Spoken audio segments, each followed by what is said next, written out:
Hi guys! So it is currently National Arts and Crafts Month, so I have put together a little embroidery tutorial video to help celebrate that. So I already completed this side so I could show you guys what the finished product would look like. It's nowhere near perfect, but it's not supposed to be. It's just a fun and easy craft to do if you have the time and right supplies. So the first thing that I did is I marked out where I wanted the flowers to be. That is completely up to you. I put them about 1/2 inch apart, and I used this teeny tiny ruler to help me with that.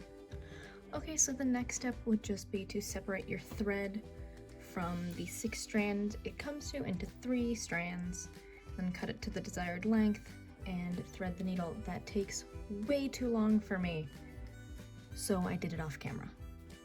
Next is where we actually start the embroidery. So to get the center of the flowers, you poke up through the hole you plan to do. And then you wrap it around the needle about 1.5 times. You wrap the thread around the needle 1.5 times, and you pull it right back through around the same spot where that original one went in, and that is called a French knot. It's a really easy stitch to do, and it makes a good middle of the flower. I went ahead and finished the rest of the French knots for this color. To finish this, all you're gonna do is tie a little knot in the back. Or I normally do 2, just to make sure it's nice and secure. Don't really know if you could see that, but you tie some knots, and then you will cut off the excess string so that you don't have just a ton of strings hanging around. I went ahead and repeated that with the other color, and now we're gonna move on to the petals. Now for the petals of these off-white, more daisy-ish flowers, you poke a hole in right near the center, and you go right back down, not too far away from that point, and you pull it most of the way through. But before all of the string goes through, you want to find a spot where you can poke it through in the middle of that loop and pull it through, and then that creates your petal. And to finish the petal, you just poke right by that other hole, pull it through, and now the petal will stay there. You just I did 4, you can do 5, you can do however many petals you want, but I found that 4 was the easiest on the jeans. You just do that until you finish the flower.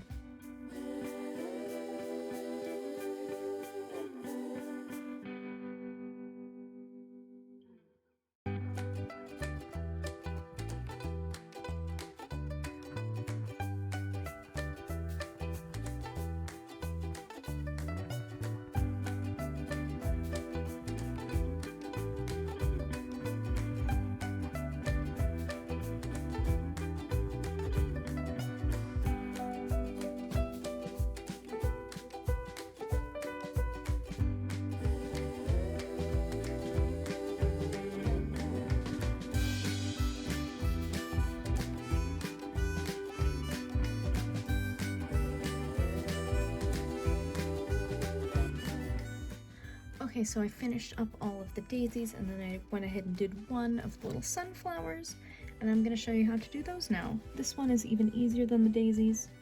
All you do is I did 6, you can do however many you want, little in and out stitches, just a regular stitch all the way around the little brown center. These ones are super easy.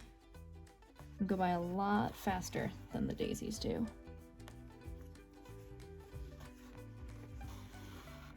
And you can change the amount of petals you want. I found that 6 worked really well, but it's all up for interpretation.